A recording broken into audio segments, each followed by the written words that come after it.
এবার যে আমাদের সামনে অল্প সময় হুজুররা আসার আগ পর্যন্ত আমাদের এই ভুইয়াবাড়ির গৌরব, যিনি সারা বাংলাদেশের মধ্যে 1 নম্বর করছে বেফাক বোর্ডের মধ্যে, সেই ছাত্র, সেই আলেম, সেই মুফতি, আলহামদুলিল্লাহ আমাদের ভুইয়াবাড়ির সেই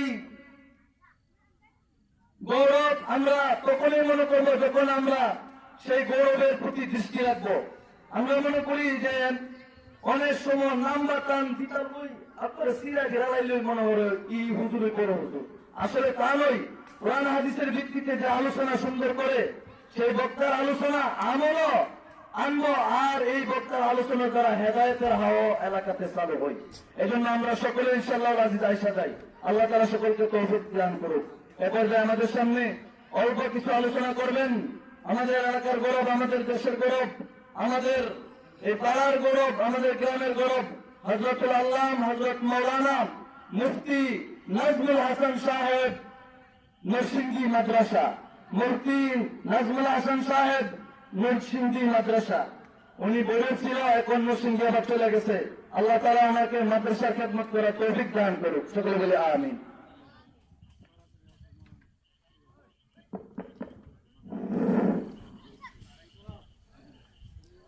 السلام عليكم ورحمة الله وبركاته.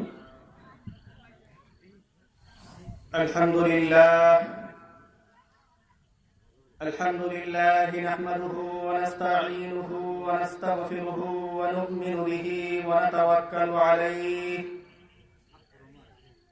ونعوذ بالله من شرور أنفسنا ومن سيئات أعمالنا. من يهده الله فلا مضل له ومن يضلله فلا هادي له. ونشهد أن لا إله إلا الله وحده لا شريك له. ونشهد أن سيدنا ومولانا محمدا عبده ورسوله صلى الله عليه وعلى آله وأصحابه وبارك وسلم. أما بعد فأعوذ بالله من الشيطان الرجيم. بسم الله الرحمن الرحيم. وما يؤمن أكثرهم بالله إلا وهم مشركون. وقال رسول الله صلى الله عليه وسلم: لا يؤمن أحدكم حتى يكون هواه تبعا لما جئت به، أو كما قال النبي صلى الله عليه وسلم. اللهم صل على محمد وعلى آل محمد كما صليت على إبراهيم وعلى آل إبراهيم إنك حميد مجيد. اللهم بارك على محمد وعلى آل محمد كما باركت على إبراهيم وعلى آل إبراهيم إنك حميد مجيد. سبحانك لا علم لنا إلا ما علمتنا إنك أنت العليم الحكيم.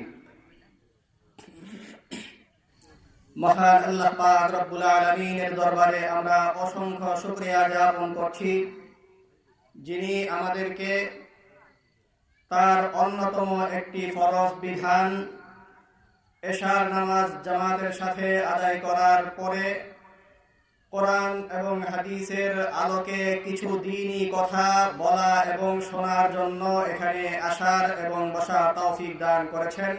আমরা বলি আলহামদুলিল্লাহ। আমরা এমন এক সময়ে এই সম্মেলনে উপস্থিত হয়েছি যেই সময়টাতে মানুষ তারা যা কিছু আয় উপার্জন করছে এগুলোকে নিজেদের কষ্টার্জিত এই সম্পদকে মানুষ ভিন্ন খাতে অপব্যয় করছে। ঠিক এই সময়ে আমরা কোরআনে কারীমের তাফসীরের পিছনে আমরা মেহনত করতে পারছি, আমরা এর জন্য আমাদের শ্রম দিয়ে টাকা পয়সা দিয়ে মহতি এমন এক জলসার আয়োজন করতে পেরেছি যেই সময়ে মানুষ নিজেদের এই টাকা পয়সা দিয়ে গান বাজনা করার পেছনে ছুটছে, মাজার মন্দির কিভাবে জীবিত করা যায় এগুলোর পেছনে যখন মানুষ ছুটছে, ওই সময়টাতে আল্লাহ পাক রব্বুল আলামিন আমাদেরকে তৌফিক দিয়েছেন আমরা আমাদের এই কষ্টে অর্জিত যে উপার্জন এবং আমাদের মূল্যবান সময় এইগুলোকে কোরআন এবং হাদিসের কথা শোনার পেছনে ব্যয় করতে পেরেছি। এজন্য আবার বলি আলহামদুলিল্লাহ। আপনারা জানেন আজকের এই মাহফিল বড়ইছড়া ভুইয়াবাড়ির যুবক বৃন্দ এবং প্রবাসীদের উদ্যোগে, এবং এই মাহফিলটা প্রথম বার্ষিক। বড়ইছড়া যুবক বৃন্দ এবং প্রবাসীদের উদ্যোগে আমরা একটি মাহফিল শুরু করতে পেরেছি। তো এই মাহফিল যখন থেকে আয়োজন করা হয়েছিল সেই সময় থেকেই আমরা যেহেতু এই এলাকারই লোক এবং মোটামুটি আপনাদের সামনে এই সকল মাহফিলকে কেন্দ্র করে দু চারটা কথা আমাদের বলা হয়েই থাকে বরাবরই। এই কারণে প্রবাস থেকে আমাদের সামনে আমাদের কাছে ফোন এসেছিল, আমাদের সাথে তারা যোগাযোগ করার চেষ্টা করেছেন, এবং এই তো সব যোগাযোগের মাধ্যমে তারা যে বিষয়টা আমাদেরকে বলতে আপনাদের সামনে পেশ করতে বলেছিলেন সেগুলো খুবই দুঃখজনক কিছু বিষয়। আমরা জানি বর্তমানে আলহামদুলিল্লাহ আমাদের পাড়ার আমাদের এলাকার সবারই মোটামুটি পর্যায়ের আয় রোজগার উন্নতির দিক থেকে উন্নতি হচ্ছে, আল্লাহ পাক রব্বুল আলামিনের শুকরিয়া। তো এই কারণে আমাদের অনেকেই বিভিন্ন ব্যবসা বাণিজ্যে জড়িত, অনেকেই প্রবাস জীবন পার করছেন। এইভাবে আমাদের আয় রোজগারের বৈধ অনেক পন্থা আমাদের সামনে এখন উন্মুক্ত। এই সময়ে যখন আমাদের অভাব অনটনেরও এত দায় নেই, আমরা না খেয়েও থাকছি না, এই সময়টাতে কি কারণে বিভিন্নভাবে বিভিন্ন ছোটয় আমরা সমিতি ইত্যাদির মাধ্যমে সুদ ঘুষ ইত্যাদির পিছনে আমরা কি কারণে দৌড়াদৌড়ি করি, এখন অন্তত এগুলি বাদ দেওয়া উচিত। এই বিষয়গুলো প্রবাস থেকে আমাদের কানে দেওয়া হয়েছে যেন আপনাদের সামনে আমরা পেশ করি। তো ঠিক এই বিষয়গুলোই আমরা বলতেই যাচ্ছিলাম। এই সময়েই আমরা আরেকটা তার চেয়েও গুরুত্বপূর্ণ বিষয় আমাদের নজরে পড়েছে, সেটা হলো এই মাহফিল যখন আয়োজন শুরু হয়ে গেছে, এই মাহফিল যখন একদমই বাস্তবায়নের ধারে কাছে চলে এসেছে, এই মুহূর্তে আপনারা সবাই জানেন আমাদের গ্রামে কিছু মাজার এগুলো আস্তে আস্তে তারা মাথা ছাড়া দিয়ে ওঠার একটা অপপ্রয়াস শুরু করেছে। তো এটাকে কেন্দ্র করে আমাদের গ্রামে কিছু আলোচনা হয়েছে, মোটামুটি জল ঘোলাও হয়েছে। এই কারণে আমাদের মনে হয়েছে যে এই সুদ ঘুষ ইত্যাদি বিষয় আমরা একসময় আপনাদের সামনে বলবো, তার চেয়েও গুরুত্বপূর্ণ বিষয় হলো আমাদের ঈমান ঠিক করা। আমরা আমাদের ঈমান যেটা সবচেয়ে মূল্যবান সম্পদ, আমরা যে কোনো কিছুর বিনিময়ে হোক, আপনাদের যেই কাউকে যদি আমরা বলি আপনাকে আমরা এই দিব সেই দিব, এত লক্ষ বা এত কোটি টাকা আপনাকে দিব, বিনিময়ে আপনি শুধু বলুন যে আমি ইসলাম ধর্ম ত্যাগ করলাম, আপনারা কি এই কথায় রাজি হবেন? আপনারা কেউই রাজি হবেন না যে যত কিছুই আমাকে দেও এর বিনিময়ে ধর্ম ছেড়ে দিব, এই কথাটা আমরা কেউই রাজি না। কিন্তু আমরা নিজেদের অজ্ঞাতসারেই আমাদের ধর্মকে বিকিয়ে দিচ্ছি। আমরা নিজেরা টেরও পাচ্ছি না কোন দিক দিয়ে আমাদের ধর্ম থেকে আমরা বাহির হয়ে যাচ্ছি। এই ধরনের কিছু নমুনা আপনাদের সামনে আমরা তুলে ধরি। আল্লাহ পাক রব্বুল আলামিন কোরআনে কারিমে একটা আয়াত বলেছেন, এই উপলক্ষে আমি পবিত্র কোরআনের ভয়ঙ্কর একটি আয়াত তেলাওয়াত করেছি। কোরআনে কারিমের যেই সব আয়াত রয়েছে এর মধ্যে খুবই ভয়ঙ্কর একটি আয়াত আপনাদের সামনে আমি তিলাওয়াত করেছি, যে আয়াতের মধ্যে আল্লাহ পাক রব্বুল আলামিন বলছেন, ওয়ামা ইউমিনু আকসারুহুম বিল্লাহি ইল্লা ওয়া হুম মুশরিকুন। লোকদের মধ্যে যারা ঈমান আনে তাদের অধিকাংশই মুশরিক। অর্থটা আপনারা খেয়াল করেন, আল্লাহ তাআলা বলছেন মানুষের মধ্যে যারা ঈমান আনে, ঈমান আনা তো বুঝেন আপনারা, মানুষের মধ্যে যারা ঈমান আনে, যারা নিজেদেরকে মুমিন বলে দাবি করে, এদের অধিকাংশই হলো মুশরিক। সূরা ইউসুফের মধ্যে আল্লাহ তাআলা বলছেন, ওয়ামা ইউমিনু আকসারুহুম বিল্লাহি ইল্লা ওয়া হুম মুশরিকুন। ঈমান আনে কিন্তু এরা সাথে সাথে শিরকের মধ্যেও লিপ্ত। তো এটা খুবই চিন্তার একটা আয়াত এবং খুবই ভয়ানক একটা আয়াত। কি কারণে? কারণ আপনারা জানেন যারা হিন্দু ধর্ম যারা পালন করে তারা নিজেদেরকে মুসলমান দাবি করে না, মুমিন দাবি করে না। খ্রিস্টান ধর্ম যারা পালন করে তারা নিজেদেরকে মুসলমান দাবি করে না। ইহুদি যারা, বৌদ্ধ যারা, বিভিন্ন ধর্ম যে আমরা সম্পর্কে, যে ধর্মগুলি সম্পর্কে আমরা জানি, এ সকল ধর্মের লোকেরা নিজেদেরকে মুমিন বা আমরা মুসলমান এই কথা তারা দাবি করে না। দাবি করে কারা? যাদেরকে আমরা নিজেদের স্বজাতীয় মনে করি, যাদেরকে আমরা নিজেদের ধর্মীয় লোক মনে করি, যেসব লোকদেরকে আমরা মনে করি এরা মুসলমান, এরাই তো মুমিন, নাকি? এই মুমিন লোক যারা, তাদের অধিকাংশই মুশরিক। খুবই চিন্তার কথা, আমরা মুসলমান হিসেবে চিনি, মুমিন হিসেবে চিনি, আমাদের সাথে ওঠা বসা করে, আমাদের সাথে নামাজে আসে, আমাদের সাথে ধর্ম পালন করে, এসব লোকদের অধিকাংশই নাকি মুশরিক। আল্লাহ তাআলা এই কথাটাই বলছেন। মুশরিক মানে কি? যারা শিরিক করে। আর যারা শিরিক করে এরা কখনো জান্নাতে যেতে পারবে না, কখনো আল্লাহ তাআলা শিরিক গুনাহকে ক্ষমা করবেন না। ইন্নাল্লাহা লা ইয়াগফিরু আন ইউশরাকা বিহি ওয়া ইয়াগফিরু মা দুনা যালিকা লিমান ইয়াশা। আল্লাহ তাআলা অন্যান্য গুনাহগুলোকে যাকে চান তাকে ক্ষমা করে দিবেন, কিন্তু শিরিক গুনাহ এটা কখনো কাউকেই আল্লাহ তাআলা ক্ষমা করবেন না। মানে শিরিক গুনাহ করলে চিরকালের জন্য জাহান্নাম অবধারিত। কথাগুলি বুঝতেছেন? যারা শিরিক গুনাহ করে তারা চিরকালের জন্য জাহান্নামে যাবে। প্রত্যেকেই শিরিক করে, এমন প্রত্যেকেই চিরকালের জন্য জাহান্নামে যাবে। শিরিক কারা করে? যারা মুশরিক তারা। আল্লাহ তাআলা বলছেন মুমিন যারা, তোমরা যাদেরকে মুসলমান হিসেবে চিনো, মুমিন হিসেবে চিনো, তোমাদের সাথে যারা উঠা বসা করে, নিজেদেরকে মুমিন দাবি করে, এদের অধিকাংশই মুশরিক। এদের অধিকাংশ মুশরিক। তাহলে মুশরিক কাকে বলে এই বিষয়টা আমাদের চিনতে হবে। আমরা জানি মুশরিক বলে আল্লাহ তাআলার সাথে যারা কাউকে শরীক করে। নবী করিম সাল্লাল্লাহু আলাইহি ওয়াসাল্লাম মক্কার মধ্যে আল্লাহ পাক রব্বুল আলামিন ওনাকে প্রেরণ করেছিলেন ধর্মের দাওয়াত দেওয়ার জন্য। ধর্মের দাওয়াত দেওয়ার জন্য যখন ওনাকে আল্লাহ তাআলা প্রেরণ করেছেন, ওই সময়ে মুহাম্মদ মুস্তাফা সাল্লাল্লাহু আলাইহি ওয়াসাল্লামের বিরুদ্ধে কিছু লোক দাঁড়িয়ে গিয়েছিল, ধর্ম প্রচার করতে বাধা দিয়েছিল, ধর্ম প্রচারের পথে তারা অন্তরায় হয়ে দাঁড়িয়েছিল। এই যে লোকেরা, এদেরকে আমরা মুশরিক হিসেবে চিনি। এই মুশরিক যারা, এরা শিরিক করে, এরা খারাপ লোক, এরা আল্লাহ তাআলার ক্রোধের পাত্র, আল্লাহ তাআলা তাদের উপর রাগান্বিত, আল্লাহ তাআলা তাদেরকে কখনো ক্ষমা করবেন না। উদাহরণ দিলে আপনারা সুন্দর করে চিনবেন। মুশরিক মানে সবচেয়ে বড় বড় যে মুশরিক তাদেরকে আপনারা চিনেন। আবু জাহেল নাম শুনছেন না আপনারা? আবু জাহেলকে তো সবাই চিনেন না? আবু জাহেলকে চিনেন, আবু লাহাব চিনেন।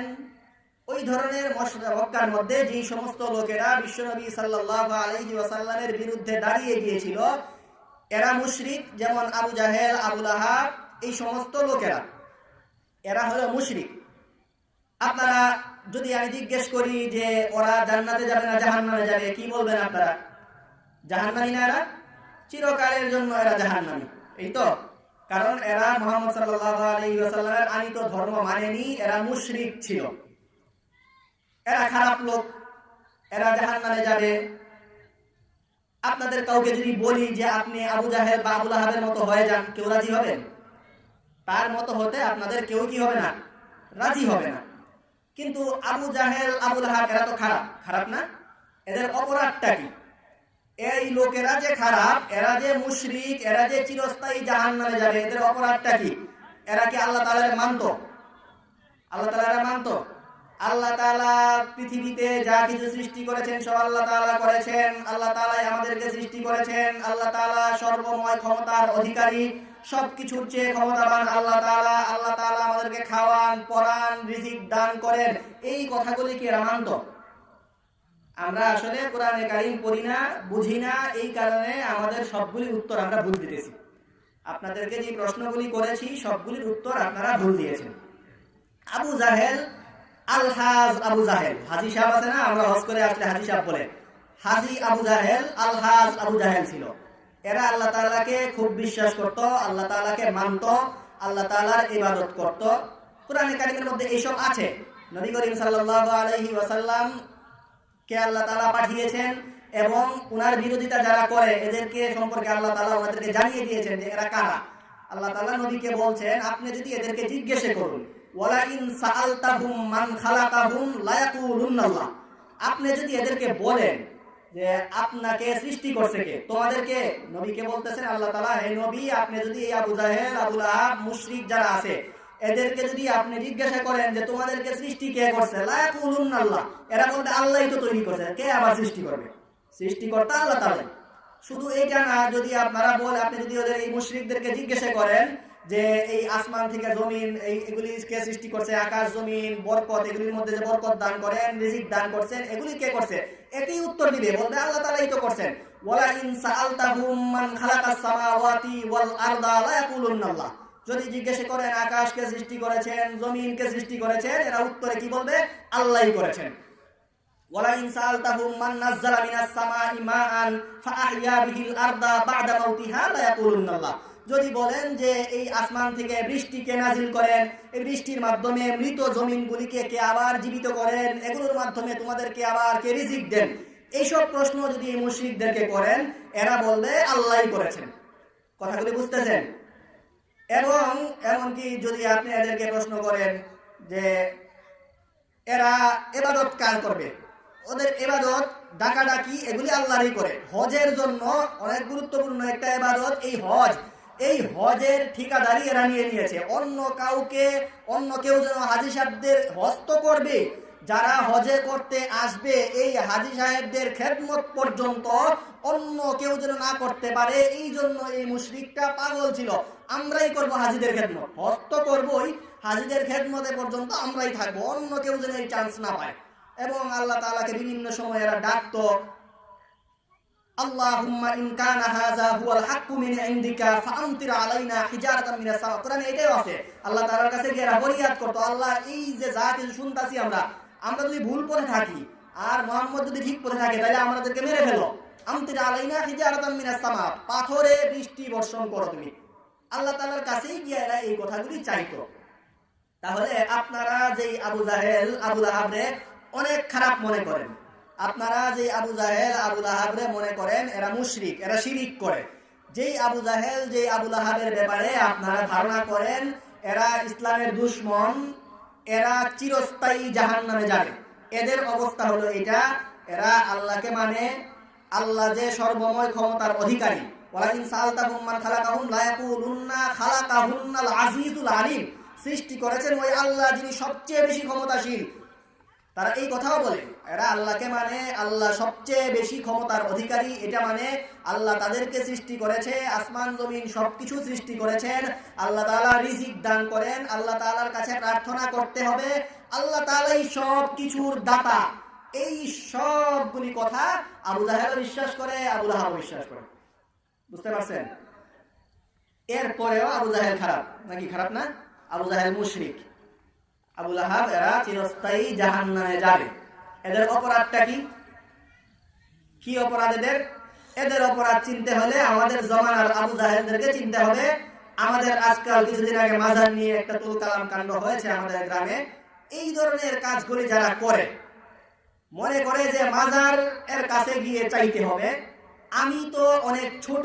আবু জাহেল মনে করতো যে আমি আসলে অনেক ছোট, নগণ্য, আমরা পারবো না। এই জন্য আল্লাহ তাআলা বলছেন ওয়ামা না'বুদুহুম ইল্লা লিয়ুকাররিবুনা ইলাল্লাহি যুলফা।